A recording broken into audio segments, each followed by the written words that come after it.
রাবিসা ধর্ষণ হত্যার 5 দিনের চার্জশিট, অভিযুক্ত সোহেল স্বপ্না দম্পতি। 1 জুন ট্রাইব্যুনালে হবে অভিযোগ গঠনের শুনানি। 7 দিনে বিচার কাজ শেষ করার আশা।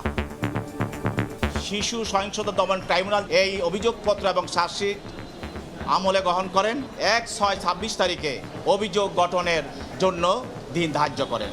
আমরা একজন স্পেশাল পিপি নিয়োগ করেছি শুধুমাত্র এই মামলাটা ডিল করার জন্য। খুব সম্ভবত 5 থেকে 7 দিনের ভিতরে এই বিচার কার্য সমাপ্ত হবে। মেহেরপুরে শিশু ধর্ষণ মামলায় 29 কার্যদিবসের রায়, অভিযুক্ত যুবকের মৃত্যুদণ্ড।